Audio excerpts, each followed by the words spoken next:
Hey everyone, welcome back to the Veteran Advocate. I'm Michaela, and each week I walk you step by step through the VA disability process so you can file your claim with confidence and with clarity.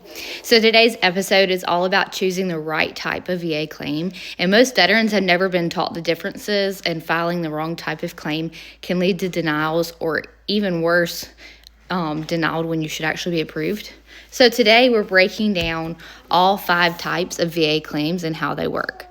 So we're going to talk about when you should file each one, and the exact evidence you'll need for every claim type. So let's get into it. There are 5 main ways that a condition can be connected to your military service. The first one is direct service connection, secondary service connection, aggravation claims, presumptive conditions, and the new one, which we call TERA claims, or toxic exposure risk assessments.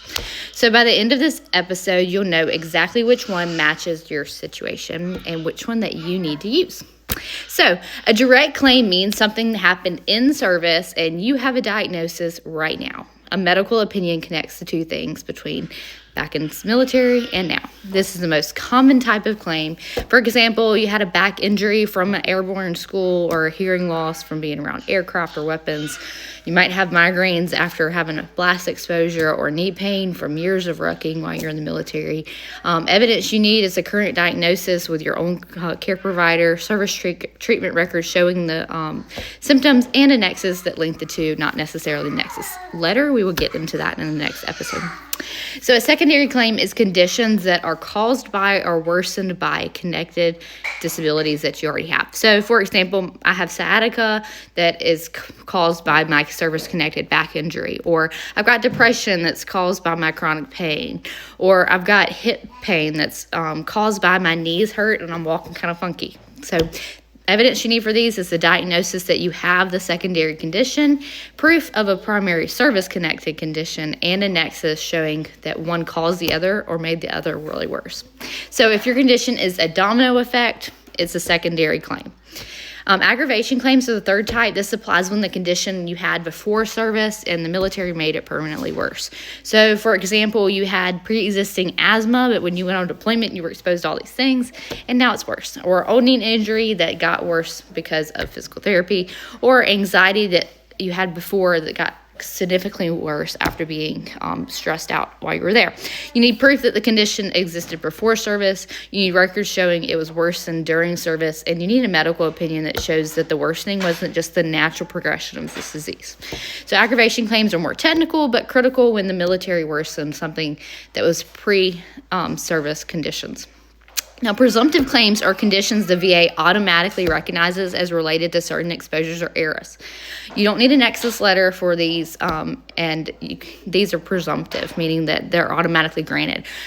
Agent Orange conditions, certain cancers or respiratory issues due to burn pits, Gulf War illnesses, Camp Lejeune, contaminated water diseases, radiation exposure conditions.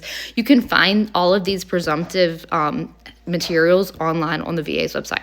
So you need to have proof that you have the condition and proof that you served where it is presumptive. Please note that that is different for every error. The VA will already make that connection for you.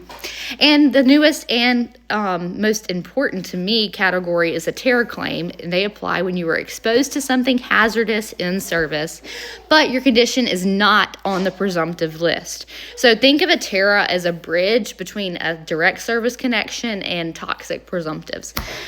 For example, burn pits, fuel vapors, solvents, cleaning chemicals, caulk paints, industrial toxins, JP4, JP5, firefighting foam, heavy metals, all of these things, asbestos. Conditions include respiratory problems, skin disorders, migraines, fertility, reproductive issues, GI problems, neurological symptoms, chronic fatigue. I mean, there's so many different things that can fall in this category, but the evidence you need is the current diagnosis that you have it, proof of a strong likelihood of toxic exposure, meaning that you need to have evidence, medical evidence, that this was caused by something, and not just something that you think. It needs to be hard evidence. So if it's not presumptive, TERA is going to be your path to getting connected. So which type of claim should you file? So here's the very simple rule for you. Ask yourself, where did this start? If it started in service, direct service connection. If it's caused by a service, it's a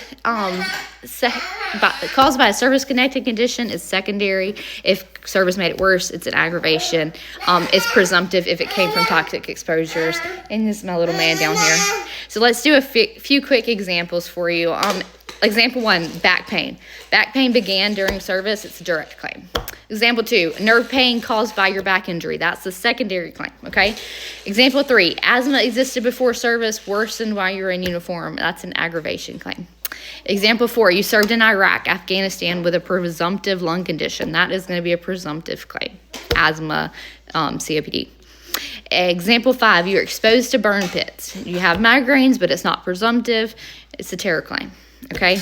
So the evidence checklist for each claim, here's what the VA needs for each type of claim. And we've kind of gone through this, but we're going to hit the points again. If you're direct, you need a diagnosis, an in-service event, and a nexus. If you're secondary, you need a diagnosis, a primary service-connected disability, and a nexus. If you're aggravation claim, you need a pre-service proof, you need in-service worsening, and you need a nexus. If it's presumptive, you need a diagnosis and proof that you served in a qualifying area. No nexus for this one. TERA, you need a diagnosis, a proof of a toxic exposure, and a nexus linking the exposure to the condition that you're claiming. So that is a lot and is a lot of information, but choosing the right claim type is one of the most important parts of this process. And when you match your evidence to the correct type of claim, you're already halfway to your approval. So remember, you don't need to overthink this. Follow the logic. Where did it start? What caused it? How does service connect to it? That's how you choose the right path for you and your claim. Thank you so much again for watching The Veteran Advocate. Next week, we're going to break down what a nexus letter really is and how to know whether you actually need one or whether you're just going to waste money trying to find one. And don't forget, if you're working on staying healthy after service, check out the Veteran Advocates Wellness Store. It is a Patriot-owned, veteran-supported, and focused on clean products to support your wellness journey. I will see you guys next week. Stay strong, stay focused, and keep fighting for the benefits that you've earned. You guys have a great week.